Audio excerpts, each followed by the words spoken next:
December 19th, 1944. Verdun, France. 16 senior Allied commanders gathered in a cold, stone-walled room where the air itself seemed ready to explode. 50 kilometers to the north, the Battle of the Bulge tore apart the front lines. It was the largest engagement the United States had faced, and the cost was staggering. The 101st Airborne, encircling Bastogne, fought in freezing temperatures, starving, battered, and bloodied. Every message from the front painted a picture of chaos and despair. Commanders stared at maps, the lines of battle twisting like threads of smoke across worn parchment. The weight of responsibility pressed on them with every tick of the clock. Dwight D. Eisenhower leaned over a table strewn with maps and reports. His voice was calm, but carried the authority of absolute necessity.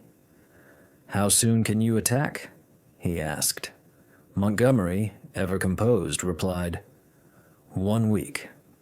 Others offered estimates of 10 days. Then George S. Patton rose. He did not move cautiously. He did not show respect to the walls of tradition or the skeptical gazes of his peers. He stood like a man stepping into destiny. "I can attack with 3 divisions in 48 hours, he declared. The room went silent. Men who had commanded armies for decades looked at him as if he had announced he could halt the snow from falling. Bradley, observing his old friend, blinked in disbelief. Could Patton truly be serious? The Third Army lay to the east, engaged in a relentless offensive against the Germans. Pivoting north would require rotating 250,000 men, 130,000 vehicles, and hundreds of artillery units through 90-degree turns in the dead of December into the harshest winter in decades. It seemed impossible.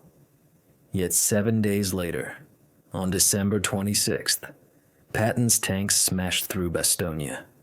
Bradley would never forget the words that followed. No one on earth could have pulled that off. If stories like these captivate you, do me a favor right now. This channel is still growing, and every like, comment, and subscription matters. Click that subscribe button, hit the like, and tell me in the comments where you're watching from. I read each one. Your support ensures that we can continue diving into history's most incredible moments. But to understand this legendary maneuver, we must go back further, to the night before.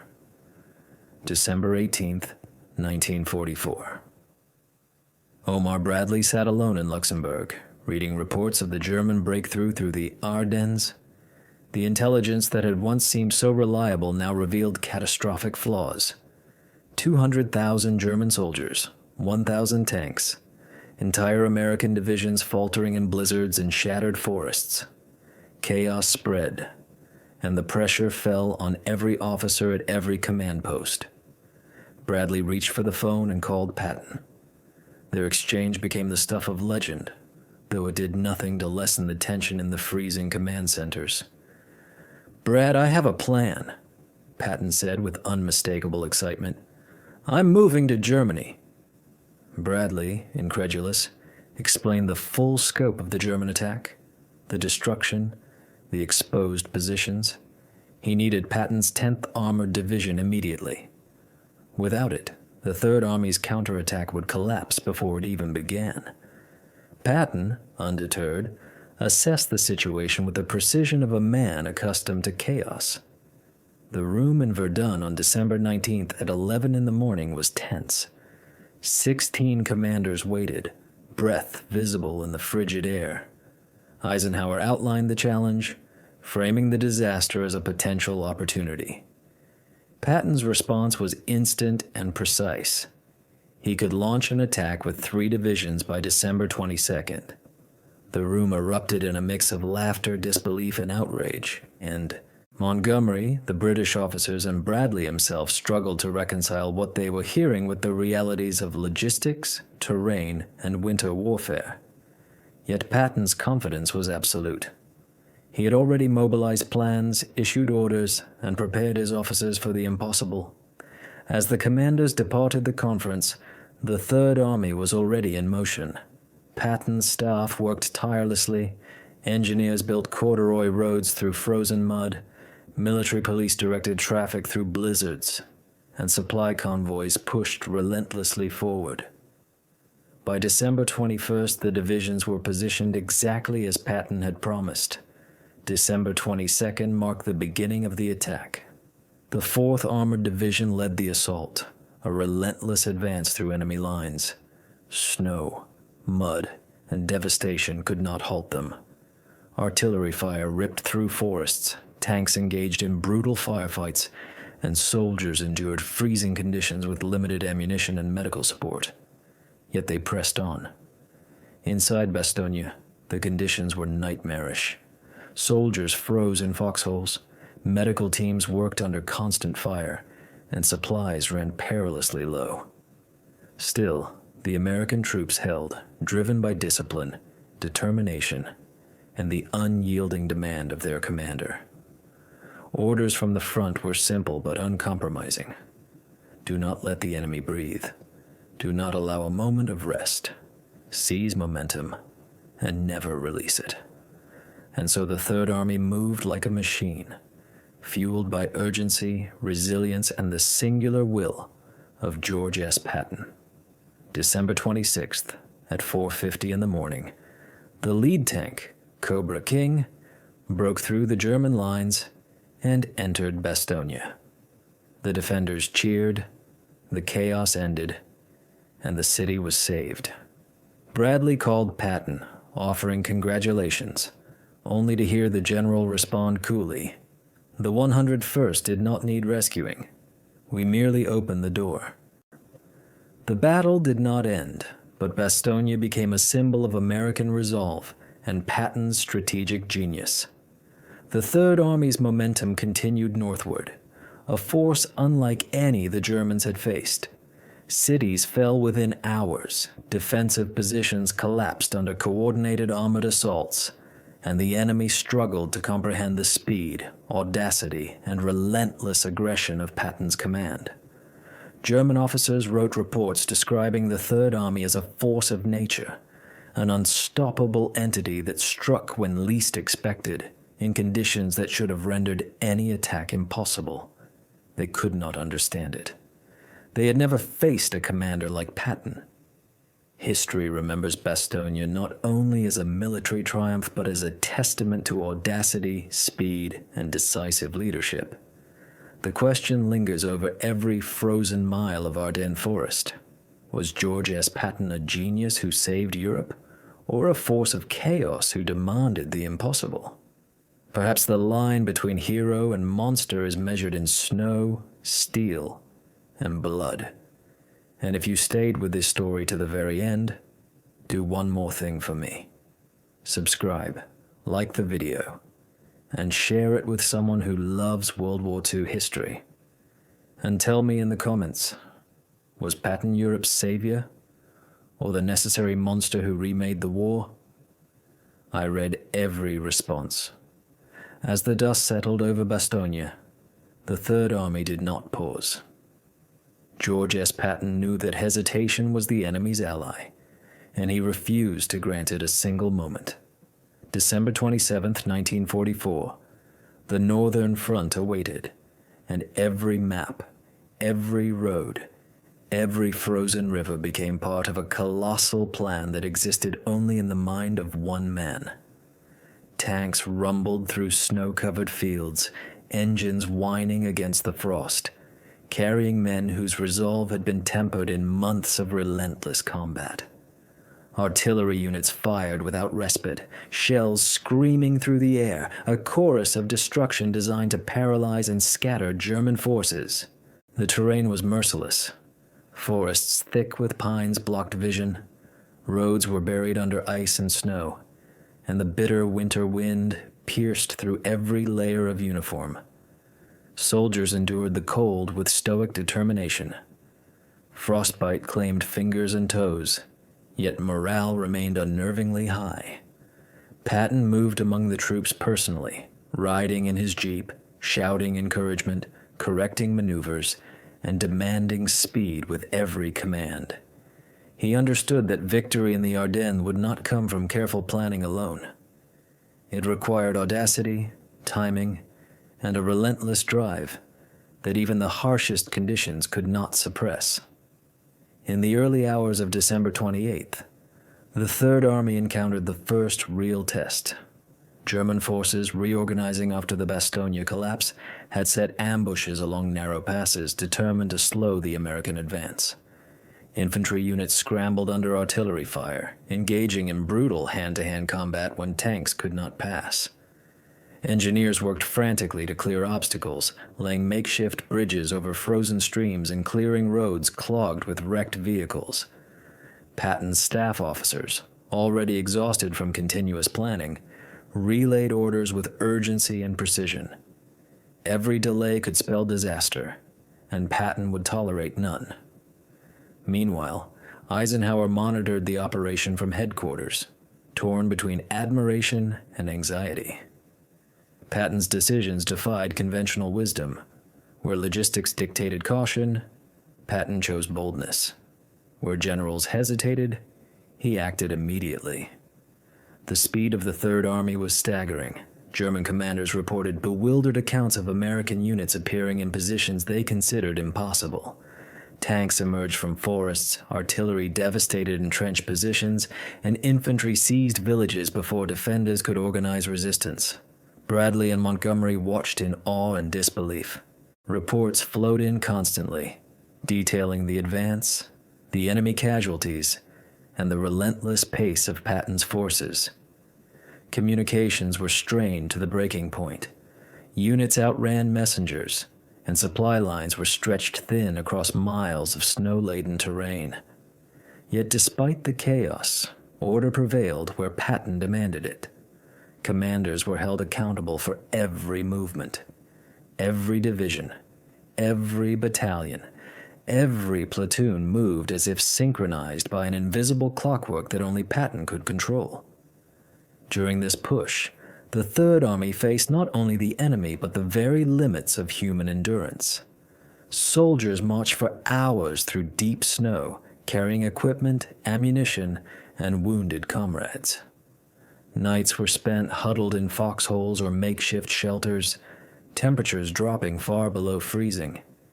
Yet the fear of failure, the absolute insistence of their leader, and the hope of reaching Bastogne's surrounding regions before the Germans could regroup fueled an extraordinary resilience. Letters home, if they could be written, would not capture the full reality. This was not merely a campaign, it was an ordeal, an exercise in willpower, strategy, and the raw mechanics of war. December 29th and 30th were punctuated by fierce engagements. Villages were stormed, roads defended with desperate tenacity by German forces, and American troops adapted quickly to shifting conditions. The coordination between armor, infantry, and artillery became legendary, an interplay of speed and force that shattered the enemy's expectations. Patton's understanding of combined arms tactics was unmatched. He anticipated counterattacks, repositioned units with uncanny foresight, and exploited weaknesses in enemy formations. The Third Army became a juggernaut, a force seemingly impervious to fatigue, fear, or the bitter winter landscape. It was during these days that Patton's unique leadership style became undeniable. He was simultaneously inspiring and terrifying. Soldiers feared him, yet they revered him. Officers who hesitated or failed to execute his orders faced public reprimand or reassignment. But those who succeeded were rewarded with trust, responsibility, and the knowledge that they had survived a trial few men could endure. Patton's presence on the battlefield was magnetic. He seemed to radiate both command and menace, driving men to acts they never believed themselves capable of. December 31st, 1944, brought the turn of the year and a critical strategic moment. The Third Army had closed gaps between forward positions, cut off enemy supply routes, and establish control over key intersections in the Ardennes. The German counteroffensive was faltering, yet the risk of overextension loomed large. Patton, however, remained undeterred. He understood that decisive victory required pressing the advantage relentlessly. Every hesitation was an opportunity for the enemy to recover, and in Patton's view, the enemy could never be allowed to breathe. Amid the snow, the exhaustion, and the chaos, Patton's forces advanced with precision and force that confounded observers. Reports from the front described units moving through conditions impossible for any ordinary army. Tanks forged paths through ice, infantry scaled steep hills under fire, and artillery delivered devastating barrages with clockwork timing. The German high command struggled to comprehend the audacity, speed, and coordination of the American push. Observers from Allied nations described Patton's campaign as both miraculous and terrifying, a display of tactical brilliance that seemed to defy the ordinary limits of war. As the new year approached, the Third Army had not only survived, but had begun to reshape the Ardennes battlefield entirely. German defenses were crumbling, morale among American troops soared, and the momentum of Patton's leadership became unstoppable. Letters to Eisenhower detailed the relentless progression, the successful coordination of units, and the extraordinary endurance of soldiers operating in freezing conditions with minimal supplies. Every report reinforced the same conclusion. Patton had achieved what many believed impossible. Through these relentless days, the reality of war's brutality never left the soldiers. Death, injury, and fear were constant companions. Yet the Third Army pressed forward. Patton's insistence on speed, audacity, and complete exploitation of every tactical advantage turned a near-catastrophic situation into one of the most celebrated maneuvers in modern military history. Observers, historians, and soldiers alike would later describe this period as a defining example of leadership under pressure, where intellect, courage, and raw determination converged in extraordinary fashion. In the middle of this narrative, it is important to remind viewers that the content shared here is for educational and historical purposes. Videos like this are not just entertainment. They represent research, interpretation, and insight into some of history's most intense moments. Your support ensures that we can continue creating high-quality historical content. Hit that like button, subscribe to the channel, and leave a comment below sharing your thoughts on Patton's audacity. Every interaction helps us grow and brings these incredible stories to a wider audience. By the time January 1st, 1945, dawned, Patton's Third Army was firmly positioned, having transformed a desperate defensive situation into an operational advantage. The lessons of Bastogne and the relentless advance north were clear. Audacity, speed, and unwavering leadership could bend reality on the battlefield. Soldiers and officers alike recognized that the Third Army's success was not merely a product of numbers or firepower, but of a commander whose vision, decisiveness, and drive demanded more than most men could give. And yet, they delivered. January 2nd, 1945 arrived with a bitter frost that pierced through every uniform, every layer of clothing, and every piece of equipment. The Ardennes was a frozen battlefield, where the wind carried both the scent of smoke from artillery and the sharp tang of human sweat. Patton's Third Army pressed onward, moving like a living machine of ice and steel, a force unbroken despite days of relentless combat. Soldiers trudged through knee-deep snow, rifles in hand, artillery shells clattering behind them, and yet morale remained steadfast. Each man understood that they were part of something extraordinary, a campaign that defied conventional wisdom, a maneuver that historians would study for decades to come. The German forces, once confident in their winter offensive, found themselves increasingly disoriented. Commanders issued frantic orders through frozen forests and destroyed towns, attempting to regroup scattered divisions and salvage supply lines severed by the rapid advance of the Americans. Reports from the front were grim.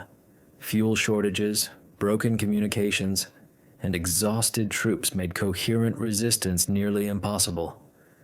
Patton had exploited every weakness, every delay, every misstep. He understood that victory depended not on attrition alone, but on psychological dominance.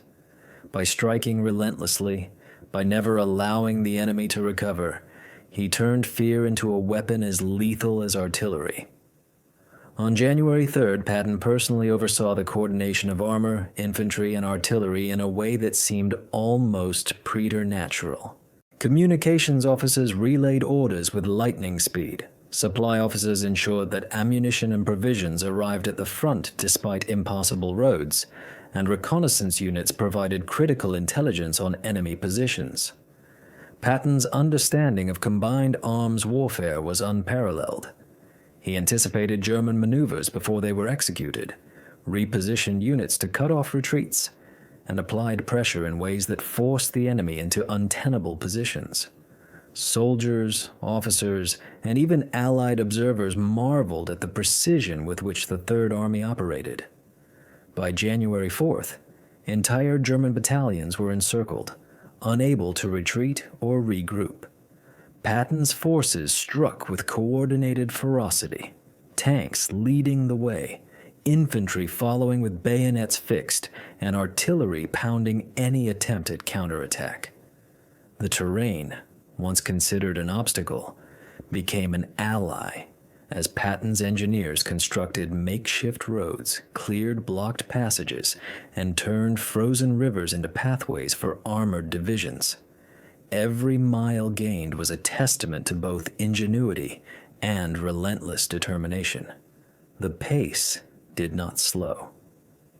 January 5th brought a flurry of movements as Patton's units advanced toward key objectives, including strategic road junctions, towns fortified with German defenses, and supply depots critical to the enemy's survival.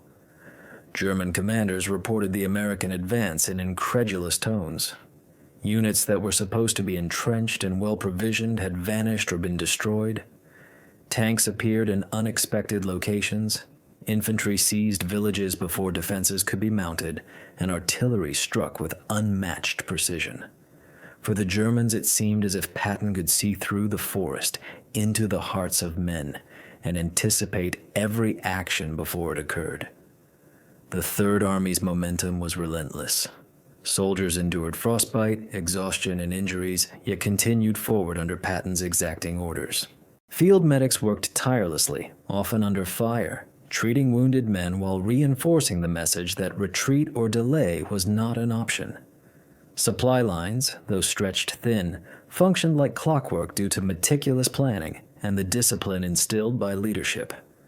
Each movement, each advance, was carefully choreographed yet executed with astonishing speed. By January 6th, the Third Army had effectively shattered the last organized German resistance in the Ardennes. Patton himself became a symbol of both inspiration and terror. Officers reported that his presence could galvanize men to perform beyond their physical limits. He rode along the front lines in his jeep, shouting commands over the din of gunfire, laughter and cursing mingling in a strange symphony of war. Men who had previously doubted themselves found courage in his proximity.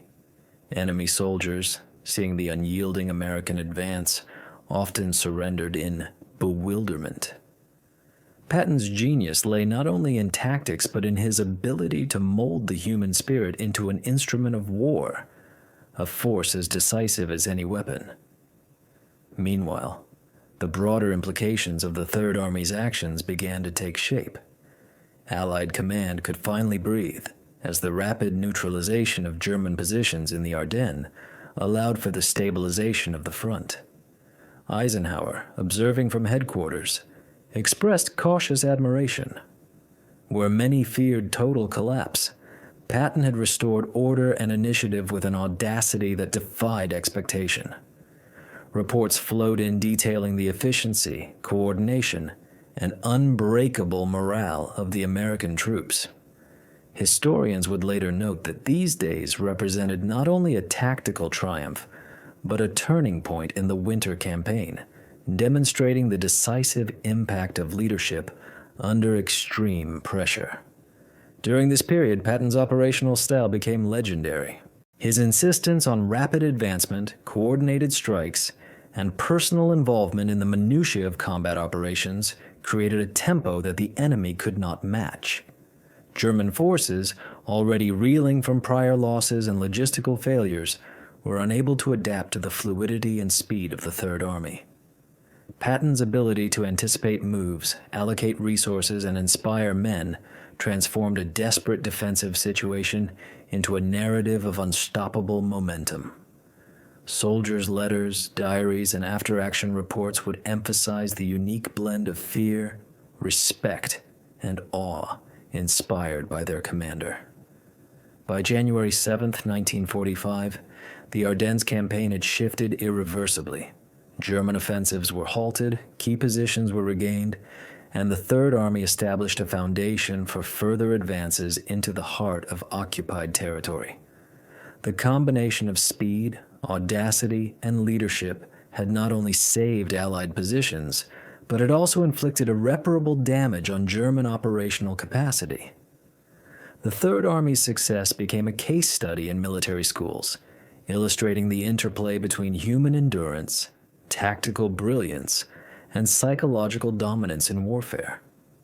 Amidst all this, it is important to pause and remind viewers that the content of this video is crafted for educational purposes. Sharing and understanding history carries a cost in research, production, and time. If you appreciate this detailed look into the Ardennes campaign and Patton's extraordinary leadership, support the channel by liking the video, subscribing, and leaving a comment below with your insights. Every engagement helps us continue creating accurate and compelling historical content. As the Ardennes winter thawed slowly, the Third Army pressed its advantage.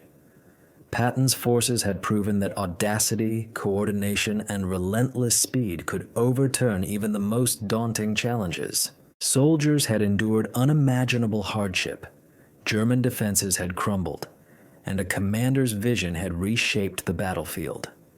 The story of these days would endure as a testament to the transformative power of leadership, strategy, and unyielding resolve. A legacy etched into the annals of history, not by chance, but by the deliberate and audacious will of one man. January 8, 1945, dawned over the Ardennes with a pale, icy sun that cast long shadows across shattered forests and frozen villages. The Third Army, having executed one of the most remarkable maneuvers in military history, was no longer just a force of men and machines. It had become a symbol. Soldiers trudged along snow-packed roads, their boots scuffing the frost, faces smeared with grime and exhaustion, yet eyes glinting with the pride of achievement. Reports of captured equipment, surrendered units, and liberated towns flowed into command posts, painting a picture of a battle that had been won not merely by numbers, but by audacity, speed, and unyielding leadership. Patton moved among the men, observing with a hawk's precision. Each soldier, each officer, and each unit under his command was part of a complex organism, a living instrument of war. His sharp eyes noticed every detail: a misaligned column, a soldier shivering without adequate cover, or a vehicle in need of fuel. Where others might have delegated and waited, Patton intervened, issuing direct orders, adjusting plans, and personally inspecting the front lines. The Third Army's success was as much a product of this hands-on approach as it was of tactical brilliance. The enemy, he knew, would exploit any weakness, and so he left none. Behind the lines, the human cost was evident. Letters home described frost-bitten fingers, sleepless nights, and comrades lost to gunfire or artillery. Medics worked tirelessly, often improvising in makeshift facilities, treating men while still under threat. Yet morale remained remarkably high. Soldiers were inspired not merely by victory, but by the presence of a leader who shared their hardships, who demanded the impossible and expected it to be met. Patton's influence was profound, transforming fear into determination, exhaustion into endurance, and chaos into controlled action. The German forces, meanwhile, reeled from the shock. Entire divisions had been encircled and neutralized, supply lines severed, and communications destroyed. Officers recorded their astonishment at the American advance, often unable to comprehend how a force so outnumbered and operating in harsh winter conditions could achieve such results. Patton's strategy had exploited every flaw: hesitation, disorganization, and misjudged terrain. By January 9th, reports indicated that the Ardennes offensive, once feared as a potential turning point for Germany, had been decisively halted. The Third Army had not only stabilized the front, but had inflicted irrecoverable damage on the enemy's capacity to wage war in that sector. News of the campaign reached Allied command in Paris and London, and reactions ranged from awe to incredulity. Eisenhower, reflecting on the operation, noted in his personal correspondence the sheer audacity of Patton's plan. "He moves like a force of nature," Eisenhower wrote, "and in doing so, he redefines what we thought possible in warfare." Other generals who had doubted or criticized Patton's methods now recognized that his combination of speed, intelligence, and psychological insight had saved hundreds of thousands of lives by ending the German offensive swiftly. Reports emphasized not just the tactical success, but the morale boost across the Allied armies. If Patton's Third Army could achieve this, other theaters of war suddenly seemed less daunting. As the days of January progressed, Patton's forces pushed further, consolidating control over strategic towns, securing supply routes, and preparing for the next phase of operations. Historians would later call this period the Miracle of the Ardennes, noting that the victory was neither accidental nor inevitable. It was the result of meticulous planning, bold decision-making, and an unshakable belief in the abilities of his men. Every advance, every maneuver, and every engagement reflected a philosophy that valorized speed, decisiveness, and audacity over caution or bureaucratic procedure. Yet Patton's legacy was complex. While soldiers revered him and historians admired his genius, critics pointed to the ruthlessness of his approach. Lives were risked in pursuit of momentum. Mistakes could have been catastrophic. Yet in hindsight, the extraordinary results seemed to vindicate his methods. Patton had understood something few others grasped. Wars are won not only with careful planning, but with the ability to embrace chaos, to act decisively when the stakes are highest, and to inspire men to exceed their own limitations. By late January 1945, the Ardennes campaign had become a defining moment. Newspapers, letters, and eyewitness accounts recounted the speed and ferocity of the Third Army's advance. Soldiers described it as both terrifying and exhilarating. Officers wrote of the precision with which entire divisions moved and struck. The mythos of Patton began to crystallize. A figure at once brilliant and unpredictable, ruthless and protective, a man whose vision of warfare transcended conventional understanding. His reputation as a last gladiator and demon general grew, solidified by the events of these frozen weeks. In reflecting upon the aftermath, it is essential to consider the lessons of the Ardennes campaign. Speed, audacity, and the personal engagement of commanders proved decisive. Coordination among infantry, armor, artillery, and logistics units achieved results that traditional doctrines could not have anticipated. The psychological dimension of leadership, how a single individual's presence could inspire, terrify, or motivate, was as important as any technological advantage or numerical superiority. And finally, the campaign underscored the unpredictable nature of warfare. Even in seemingly desperate situations, decisive leadership could turn the tide, altering the course of history. As we conclude this account, remember that the content presented in this video is for educational and informational purposes. History is complex, and while we strive for accuracy, interpretations can vary. We encourage viewers to explore, research, and discuss the events covered.